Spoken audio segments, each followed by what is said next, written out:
जय हिंद साथियों, आप लोग कैसे हैं। उम्मीद करता हूं कि आप लोग बहुत ही बढ़िया होंगे। तो आज की इस वीडियो में हम लोग क्लास 10th का पॉलिटिकल साइंस के चैप्टर नंबर 1, जिसका नाम है लोकतंत्र में सत्ता की साझेदारी। लोकतंत्र में सत्ता की साझेदारी यानी पावर शेयरिंग इन डेमोक्रेसी। इसके आपको हम 60 ऑब्जेक्टिव को इस वीडियो में कंप्लीट याद करवाने वाले, यानी 60 के 60 क्वेश्चन आपको इस वीडियो में हम आपको याद करवा देंगे। तो वीडियो को अगर आप लोग शुरू से अंत तक बने रहते हैं तो पूरे क्वेश्चन आप लोग बना कर आएंगे परीक्षा में पॉलिटिकल साइंस के, क्योंकि पूरे चैप्टर हम आपको कंप्लीट ऑब्जेक्टिव करवाने वाले हैं। ठीक है ना। तो इस वीडियो में आपको चैप्टर नंबर 1 का कंप्लीट मिलेगा, अगले वीडियो में चैप्टर नंबर 2 मिलेगा, और नेक्स्ट जो वीडियो आएगा 3, 4, 5 का आएगा। ठीक है ना। पूरे चैप्टर का हम कंप्लीट याद करवा देंगे चैप्टर वाइज करके। तो आप लोग वीडियो को अगर आप लोग एक बार शेयर नहीं किए तो वीडियो को शेयर कर दिएगा अपने भाई बहन के पास, और चैनल को सब्सक्राइब नहीं कर रखे हैं तो चैनल को जरूर सब्सक्राइब कर लीजिएगा, क्योंकि एग्जाम प्रिय आपका परिवार है, इस परिवार को आप लोग जितना सपोर्ट प्यार कर सकते हैं। ठीक है ना। तो चलिए हम लोग स्टार्ट करते हैं, ज़्यादा विलम्ब ना करेंगे, एक बार वीडियो को शेयर कर देना है। और प्रत्येक क्वेश्चन को बताने के लिए आपको 10 से 15 सेकेंड का टाइम देंगे। 10 से 15 सेकेंड के अंदर आप लोग कमेंट बॉक्स के अंदर जरूर आंसर बताते चलिएगा। तो चलिए हम लोग स्टार्ट करते हैं क्वेश्चन नंबर 1 की ओर। पहला नंबर प्रश्न में कह रहा है कि भारत में कहाँ महिलाओं के लिए आरक्षण की व्यवस्था है। ये क्वेश्चन 2011, 2013, 2016 में पूछा गया है। ठीक है ना। बिहार बोर्ड के एग्जाम में पूछा गया है। तो भारत में कहाँ महिलाओं के लिए आरक्षण की व्यवस्था है, बताइएगा। तो भारत में कहाँ महिलाओं के लिए आरक्षण की व्यवस्था है, तो राइट आंसर सी हो जाएगा। पंचायती राज व्यवस्था में जो है, पंचायती राज व्यवस्था में महिलाओं के लिए आरक्षण की व्यवस्था है।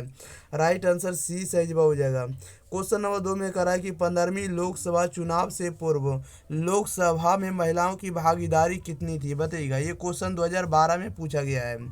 15वीं लोकसभा चुनाव से पूर्व लोकसभा में महिलाओं की भागीदारी कितनी थी, तो लोकसभा में महिलाओं की भागीदारी 10% थी। कितनी थी? 10%। राइट आंसर ए सही जवाब हो जाएगा। चलिए क्वेश्चन नंबर 3 की बात करते हैं।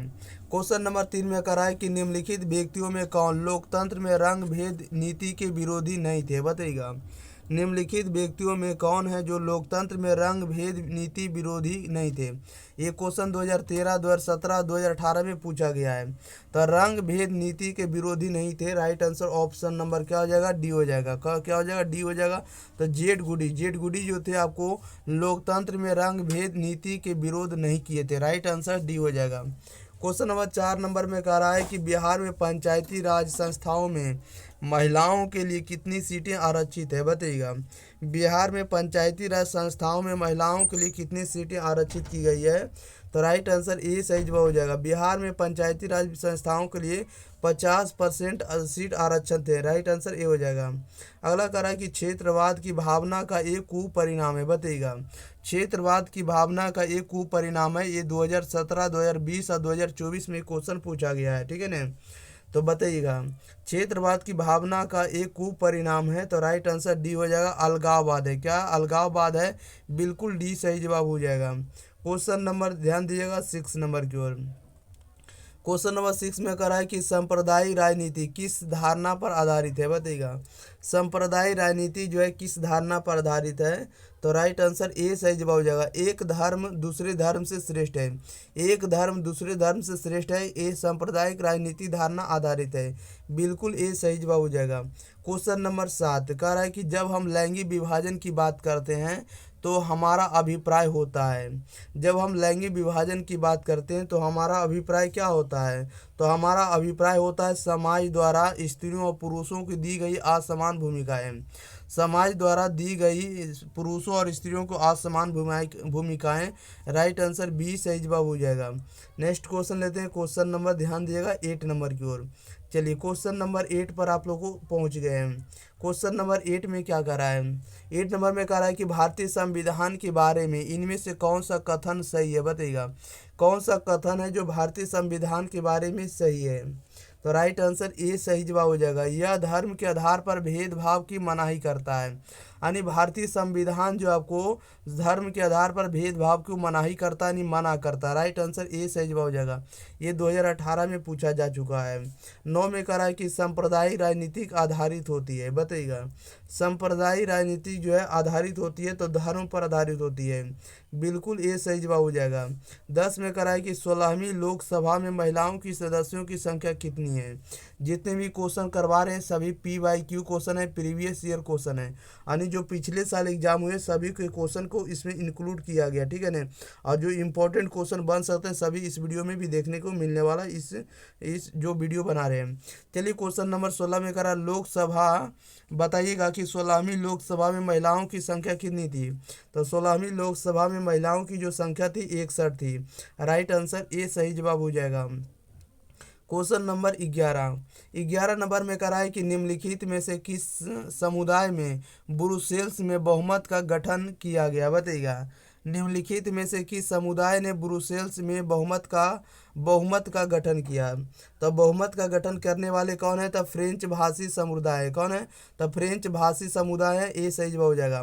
12 में कह रहा है कि राष्ट्रवादियों और यूके सरकार के बीच कब समझौता हुआ, बताइएगा। राष्ट्रवादियों और यूके सरकार के बीच कब समझौता हुआ, तो राइट आंसर सी सही जवाब हो जाएगा। 1998 ईस्वी में हुआ। नेक्स्ट क्वेश्चन लेते हैं 13 में। कह रहा है कि निम्न में से किसने कहा कि धर्म को कभी भी राजनीति से अलग नहीं किया जा सकता, बताइएगा। निम्न में से किसने कहा कि धर्म को कभी भी राजनीति से अलग नहीं किया जा सकता। तो राजनीति से अलग नहीं किया जा सकता तो महात्मा गांधी ने कहा था। राइट आंसर बी सही जवाब हो जाएगा। नेक्स्ट क्वेश्चन लेते हैं क्वेश्चन नंबर 14 नंबर प्रश्न में करा है निम्न में कहाँ सामाजिक विभाजन का आधार भाषा है, बताइएगा। निम्न में से कहाँ सामाजिक विभाजन का आधार भाषा था, तो right answer option number A सही जवाब हो जाएगा बेल्जियम। बेल्जियम में जो है सामाजिक विभाजन का आधार भाषा के रूप में बेल्जियम को माना गया। राइट आंसर ए हो जाएगा, यानी बेल्जियम में था। 15 में कह रहा है कि सामाजिक विभाजनों को हल करने का सबसे अच्छा तरीका क्या है, बताइएगा। सामाजिक विभाजनों को हल करने का सबसे अच्छा तरीका क्या है, तो सबसे अच्छा तरीका है लोकतंत्र है। राइट आंसर बी हो जाएगा। 16 में कह रहा है कि लोकतंत्र में निर्वाचन हेतु कुल सीटों की संख्या कितनी है, बताइएगा। लोकसभा में निर्वाचन हेतु कुल सीटों की संख्या कितनी है, तो कुल सीटों की संख्या 543 है। राइट आंसर सी सही जवाब हो जाएगा। 17 में कह रहा है कि भारत में किस तरह के लोकतंत्र की व्यवस्था की गई है, बताइएगा। 17 नंबर भारत में किस तरह के लोकतंत्र की व्यवस्था की गई है, तो राइट आंसर बी हो जाएगा। अप्रत्यक्ष रूप से लोकतंत्र में व्यवस्था की गई है भारत में। अगले क्वेश्चन लेते हैं क्वेश्चन नंबर 18। चलिए 18 नंबर में ध्यान दिएगा। क्वेश्चन नंबर 18 नंबर प्रश्न में क्या करा है। 18 नंबर में कह रहा है कि भारतीय संविधान के किस अनुच्छेद में देश के सभी नागरिकों को स्वतंत्रता का मूल अधिकार दिया गया है, बताइएगा। भारतीय संविधान की किस अनुच्छेद में देश के सभी नागरिकों को स्वतंत्रता का मूल अधिकार दिया गया है, तो स्वतंत्रता का मूल अधिकार दिया गया अनुच्छेद 19 में। राइट आंसर सी हो जाएगा। 19 नंबर में करा है कि प्रोटेस्टेंट और कैथोलिक के संघर्ष के लिए किस देश को जाना जाता है, बताइएगा। प्रोटेस्टेंट और कैथोलिक के संघर्ष के लिए किस देश को जाना जाता है, तो right answer option number A हो जाएगा। उत्तरी आयरलैंड को जाना जाता है। कैथोलिक के संघर्ष के लिए किसे जाना जाता है, उत्तरी आयरलैंड को जाना जाता है, जो कि देश का नाम है। 20 में करा है कि कौन सा व्यक्तिगत विभेद सामाजिक विभेद को उत्पन्न करने में सहायक होता है, बताइएगा। कौन सा व्यक्तिगत विभेद सामाजिक विभेद को उत्पन्न करने में सहायक होता है, तो राइट आंसर डी सही जवाब हो जाएगा। कौन होता है, तो लिंग होता है, रंग होता है, धन होता है। राइट आंसर डी हो जाएगा। उपरोक्त सभी है, इनमें से सभी। क्वेश्चन नंबर 21 नंबर ध्यान दिएगा। 21 में कह रहा है कि सामाजिक विभेद का मूल कारण क्या है, बताइएगा। सामाजिक विभेद का मूल कारण क्या है, 21 नंबर का आंसर बताइएगा। तो सामाजिक विभेद का मूल कारण जो है जन्म है। राइट आंसर ए सही जवाब हो जाएगा। 22 में कह रहा है कि इनमें से कौन सा तत्व लोकतंत्र में विरोधाभास या द्वंद्व का आधार है, बताइएगा।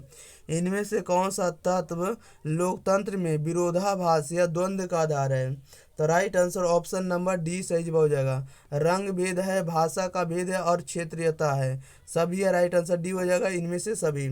23 नंबर में कह रहा है कि राजनीतिक व्यवस्था में में अस्थिरता, संघर्ष और अशांति के लिए विभेद कब उत्तरदायी होता है, बताइएगा। राजनीतिक व्यवस्था में अस्थिरता, संघर्ष और अशांति के लिए विभेद कब उत्तरदायी होता है? तो राइट आंसर डी सही जवाब हो जाएगा। इनमें से सभी होगा जब सामाजिक विभेदों के प्रति राजनीतिक व्यवस्था का दृष्टिकोण भेदभाव मूलक हो। राइट आंसर ए भी हो जाएगा। और बी में कह रहा है कि जब सामाजिक विभेदों की राजनीति हावी हो जाए, तब हो सकता है जब सामाजिक विभेद राजनीतिक विभेद में परिवर्तित हो जाए। यानी तीनों कारण से हो सकता है। राइट आंसर आपका डी सही जवाब हो जाएगा। अगले क्वेश्चन लेते हैं 24 नंबर में कह रहा है कि लोकतंत्र के संबंध में क्या सत्य नहीं है, बताइएगा। लोकतंत्र के संबंध में कौन सा सत्य नहीं है? तो राइट आंसर सी हो जाएगा। विविधता लोकतंत्र को कमजोर करती है। विविधता जो है लोकतंत्र को कमजोर करती है, ये बात क्या है? असत्य है, गलत है, जो कि सही होना चाहिए। और विविधता लोकतंत्र को मजबूत करती है, ये बात सही होना चाहिए, लेकिन यहाँ कमजोर लिख दिया, जिसके कारण से ये गलत कथन है।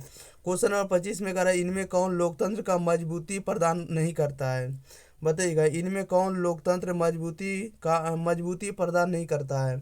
तो मजबूती प्रदान नहीं करता, right answer option number C हो जाएगा। विविधताओं में सामंजस्य का अभाव और संघर्ष, राइट आंसर सी सही जवाब हो जाएगा। नेक्स्ट क्वेश्चन लेते हैं, क्वेश्चन नंबर 26 नंबर में कह रहा है कि सामाजिक विभेद की राजनीति के बीच सामंजस्य और इसके अच्छे परिणाम के लिए क्या आवश्यक है, बताइएगा। सामाजिक विभेद की राजनीति के बीच सामंजस्य और इसके अच्छे परिणाम के लिए क्या आवश्यक है? तो right answer option number C सही जवाब हो जाएगा। अपनी पहचान के साथ साथ दूसरों की पहचान के प्रति आदर का भाव करना, राइट आंसर सी हो जाएगा। 27 में कह रहा है कि लैंगिक विभेद का क्या अर्थ है, बताइएगा। लैंगिक विभेद का क्या अर्थ है? तो right answer option number D सही जवाब हो जाएगा। इनमें से सभी हो जाएगा। महिलाओं को पुरुषों से निम्न समझना, ये क्या है? तो विभेद है। महिलाओं के समान अधिकार प्रदान ना करना, ये भी विभेद है। लिंग के आधार पर विभेद करना, ये भी क्या है? विभेद है। राइट आंसर आपका डी हो जाएगा इनमें से सभी। क्वेश्चन नंबर 28 नंबर, ध्यान दीजिएगा। 28 में कह रहा है कि राष्ट्रीय महिला आयोग अधिनियम किस वर्ष बना, बताइएगा। राष्ट्रीय महिला आयोग अधिनियम किस वर्ष बना? तो right answer option number C हो जाएगा। 1990 में जो है राष्ट्रीय महिला आयोग अधिनियम बनता है, राइट आंसर सी हो जाएगा। 29 में कह रहा है कि राजनीति पर जाति के प्रभाव का उदाहरण क्या है, बताइएगा। राजनीति पर जाति के प्रभाव का उदाहरण क्या है? तो बिल्कुल इसका डी सही जवाब हो जाएगा। कह रहा है कि जाति के आधार पर निर्वाचन में उम्मीदवारों का चयन और मंत्रिमंडल के निर्माण में जातियों का प्रतिनिधित्व, कमजोर जातियों का संगठित होकर राजनीति में सौदेबाजी, ये सभी क्या है? तो राजनीति पर जाति का प्रभाव है। राइट आंसर डी हो जाएगा इनमें से सभी। 30 में कह रहा है कि यह कथन किनका है कि जाति विहीन राजनीति की कल्पना वास्तविकता पर पर्दा डालने के समान है, बताइएगा। यह कथन किनका है कि जाति विहीन राजनीति की कल्पना वास्तविकता पर पर्दा डालने के समान है? तो राइट आंसर बी सही जवाब हो जाएगा। रजनी कोठारी का है, किनका है? रजनी कोठारी, बी सही जवाब हो जाएगा। नेक्स्ट क्वेश्चन लेते हैं, क्वेश्चन नंबर 31। चलिए 31 नंबर प्रश्न में आप लोग ध्यान दिएगा। 31 नंबर प्रश्न में क्या कह रहा है कि जाति प्रथा की कठोरता के कारण समाज में कौन सी कुरीति आई है, बताइएगा। कह रहा है कि जाति प्रथा की कठोरता के कारण समाज में कौन सी कुरीति आई है? तो राइट आंसर डी सही जवाब हो जाएगा। ऊंच नीच की भावना आई है, अस्पृश्यता आई है और समाज का विभाजन हुआ। राइट आंसर डी हो जाएगा इनमें से सभी का। 32 में कह रहा है कि प्राचीन काल में जाति प्रथा का आधार क्या था, बताइएगा।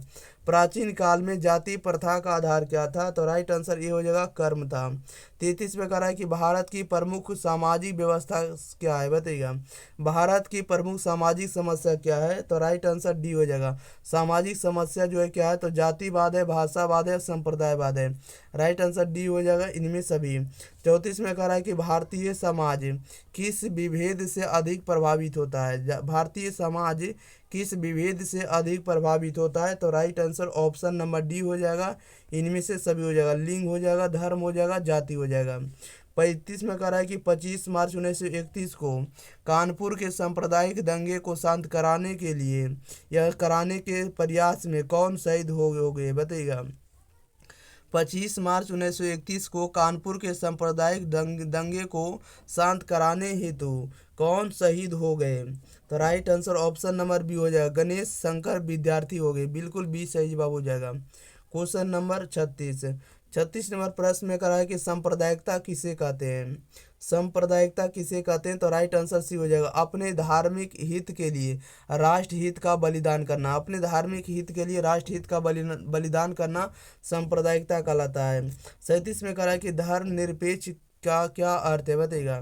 धर्म निरपेक्षता का क्या अर्थ है, तो धर्म निरपेक्षता का अर्थ है, right answer option number D हो जाएगा, राज्य का अपना धर्म नहीं होना, लोगों के धार्मिक मामले में राज्य का तटस्थ होना, और सभी धर्मों के प्रति स्वधर्म समभाव का दृष्टिकोण रखना। सभी हो जाएगा, राइट आंसर डी हो जाएगा, इनमें से सभी। Question number 38। 38 नंबर प्रश्न में ध्यान दिएगा। 38 नंबर प्रश्न में क्या करा 1975 में भारत सरकार ने महिला सशक्तिकरण के लिए किस नीति की घोषणा की, बताइएगा। क्वेश्चन नंबर 38 का आप लोग आंसर जल्दी जल्दी बताइएगा, ठीक है ना। कह रहा है कि 1975 में भारत सरकार ने महिला सशक्तिकरण के लिए किस नीति की घोषणा की, तब बिल्कुल सही जवाब ऑप्शन नंबर बी हो जाएगा, राष्ट्रीय महिला उत्थान नीति की घोषणा की। बिल्कुल बी सही जवाब हो जाएगा। 39 नंबर में कह रहा है कि ग्रामीण महिला और शिशु विकास योजना किस वर्ष शुरू की गई, बताइएगा। ग्रामीण महिला और शिशु विकास योजना किस वर्ष शुरू की गई, तो राइट आंसर सी सही जवाब हो जाएगा, 1982 में शुरू की गई।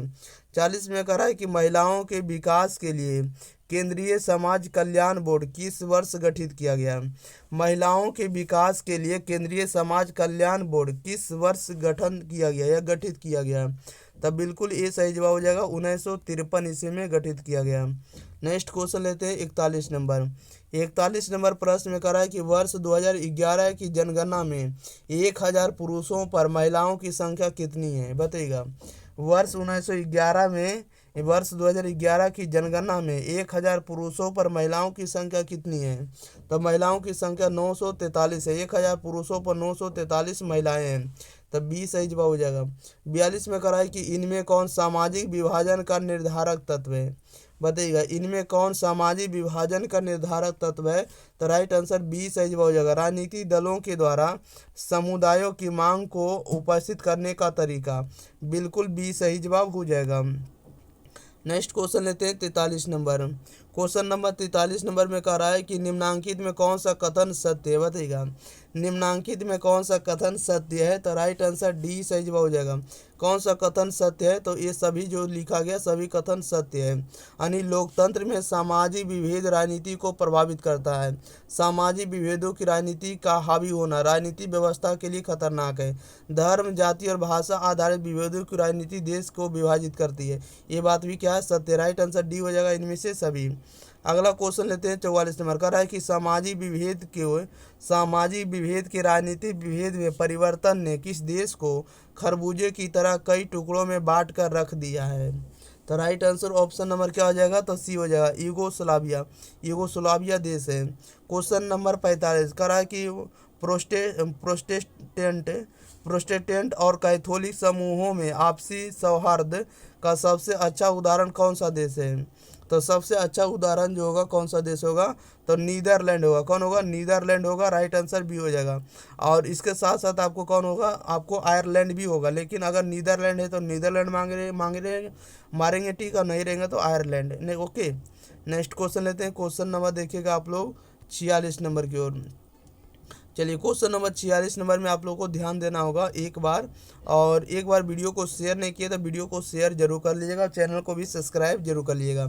क्वेश्चन नंबर 46 नंबर प्रश्न में कह रहा है कि श्वेत और अश्वेत के झगड़े का सबसे अच्छा उदाहरण कौन सा देश है, बताइएगा। यानी कि काले और गोरे के झगड़े का जो मुख्य उदाहरण है कौन सा देश माना जाता है। श्वेत और अश्वेत के झगड़े का सबसे अच्छा उदाहरण कौन सा देश माना जाता है, तो right answer option number C सही जवाब हो जाएगा, अमेरिका देश माना जाता है। 47 में कह रहा है कि सामाजिक विभाजनों को संभालने के संदर्भ में इनमें से कौन सा बयान लोकतांत्रिक व्यवस्था पर लागू नहीं होता है, तो लोकतांत्रिक व्यवस्था पर लागू नहीं होता, राइट आंसर डी सही जवाब हो जाएगा, ठीक है ना, डी सही जवाब हो जाएगा। इसका मतलब है कि लोकतंत्र सामाजिक विभाजनों के आधार पर समाज के विखंडन की ओर ले जाता है। राइट आंसर ऑप्शन नंबर क्या हो जाएगा, डी हो जाएगा इसका। अगले क्वेश्चन लेते हैं। चलिए क्वेश्चन नंबर कितना हो जाएगा, 48 नंबर की ओर। 48 नंबर में करा है कि निम्नलिखित 3 बयानों पर विचार करें। ये 3 बयान दिया गया, तीनों बयान पर आप लोग को बताना है कि कौन सा बयान सही है। तो राइट आंसर इसका जो हो जाएगा 48 का बी नंबर सही वाला हो जाएगा, ठीक है ना। यानी 1 और 2 सही हो जाएगा, फर्स्ट और सेकंड सही हो जाएगा, बाकी गलत। जहाँ सामाजिक अंतर एक दूसरे से टकराते हैं वहाँ सामाजिक विभाजन होता है, ये बात सत्य है। यह संभव है कि एक व्यक्ति की कई पहचान हो, ठीक है ना, ये बात सत्य है, दोनों सही है। राइट आंसर आपका बी हो जाएगा सही जवाब। क्वेश्चन नंबर 49 में कह रहा है कि भारतीय संविधान के किस अनुच्छेद में धर्म, वंश, जाति या जन्म स्थान के आधार पर किसी प्रकार का भेदभाव का निषेध किया गया है, बताइएगा। भारतीय संविधान के किस अनुच्छेद में धर्म, वंश, जाति या जन्म स्थान के आधार पर किसी प्रकार का भेदभाव का निषेध किया गया है? तो right answer option number A हो जाएगा, अनुच्छेद 15 के आधार पर, ठीक है ना। 50 में कह रहा है कि वर्ष 1961 में मुंबई में मराठियों की संख्या थी। वर्ष 1961 में जो है मुंबई में मराठियों की संख्या कितनी थी? तो मराठियों की संख्या 64% थी, सॉरी 34%। राइट आंसर ए सही हो जाएगा। 51 में करा है श्रीलंका में निम्न में से कौन सा धर्म है? श्रीलंका में कौन सा धर्म है? तो बौद्ध धर्म है। राइट आंसर ए सही जवाब हो जाएगा। 52 में करा है कि भारत में कृषि क्षेत्र में महिलाओं की कुल भागीदारी कितनी है, बताइएगा। भारत में कृषि क्षेत्र में महिलाओं की कुल भागीदारी कितनी है? तो महिलाओं की कुल भागीदारी जो है 40% है। कितना है? 40%। बिल्कुल ए सही जवाब हो जाएगा। क्वेश्चन नंबर देखिएगा 53 नंबर। क्वेश्चन नंबर 53 में क्या करा है? 53 में करा है कि निम्न में किस देश में सर्वप्रथम महिलाओं को वोट का अधिकार है, बताइएगा। कह रहा है निम्न में से किस देश में सर्वप्रथम महिलाओं को वोट देने का अधिकार प्राप्त है?